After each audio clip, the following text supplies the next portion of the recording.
At its heart, the core of the Marble League has always been the races, and boy oh boy did the races deliver, as the triathlon makes its triumphant return to the circuit after being reduced to just a biathlon last year. There's a lot to dissect and a lot of incredible heats to marvel at, so let's jump straight into it. This is the Marble Report. The most interesting part of the course is without a doubt the sand track. Going into this run without having a plan of attack is a fool's errand, and so the teams that prepared best for this one had a distinct advantage. The best possible route is one that would minimize the amount of time rolling up a hill, as well as limit as much side-to-side movement as possible. So let's look at the most decisive bump on the path. The Savage Speeders were one of the first teams to encounter this point, as an awkward approach sends them reeling into the far wall, putting them at a huge disadvantage. Luckily for them, they got to be the ones to take advantage of Mellow Yellow today.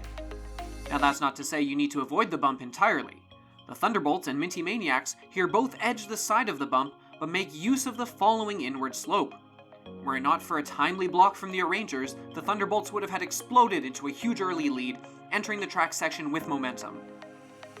Here, the Bumblebees' lack of experience shows, as they let their guard down after taking an early lead. The Hazers instead used the hill to their advantage, taking the safer route outside to come tearing into the track segment with an excellent angle for their opening turn.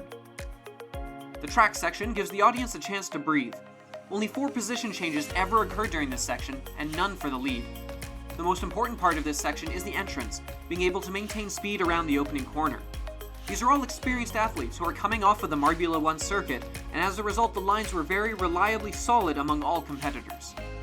Lastly, the water. The purest expression of fitness and determination.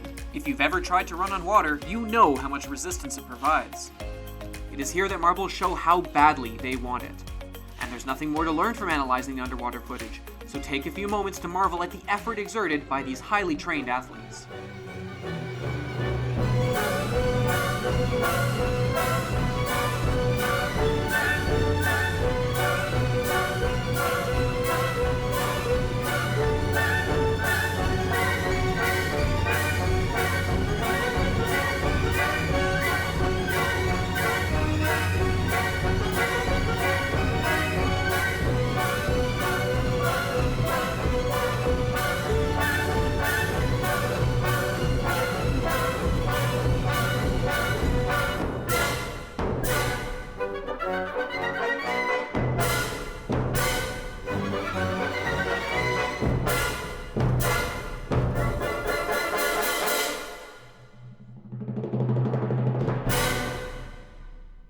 A few of the noteworthy early dropouts in this event included Mellow Yellow, who met all expectations by placing 16th. The Green Ducks continue to trend downward, and now sit just 2 points from the bottom after managing to best only Mellow Yellow. And how can we fail to mention the Oceanics?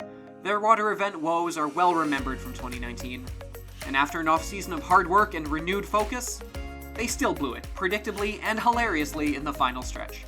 Never change, Oceanics. Except maybe your name, that seems about due for a change. Let's break down the championship heat, as it gives us a lot to dissect. Right out of the gate, the Hornets made an aggressive early move, cutting in front of both the Hazers and O'Rangers. It initially looks to pay off, until they see themselves headed directly at the most crucial hill. Then, in the most fortunate of bounces, knock the Hazers back into last place and seize an early lead. A big early gambit that, honestly, the team needed to make given the overall standings. Nothing changed throughout the track segment, save for the Hazers managing to close the gap a bit. We see very similar lines taken by each competitor, who all know the track extremely well by this, their 3rd race. And then we hit the water. Last year in the underwater race, the Hazers had proved themselves to be very good at building up speed, but suffered in tight spaces, bumping up far too often against competitors and walls. Enter now the final stretch of the Triathlon 2020. Nothing to lose and everything on the line. No more tactics, no more planning, no more finesse. Only a few gallons of water standing between Foggy and salvation for the entire Hazer fan base. At this point, the O'Rangers make a move for the lead.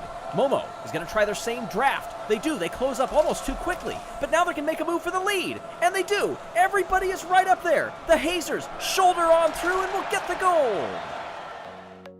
In a comeback that will go down as one of the biggest in league history, the Hazers outwork and outmuscle the O'Rangers, Team Momo, and the Hornets to earn their first medal of the season, clearly inspired by our harsh criticism of their efforts in the last event.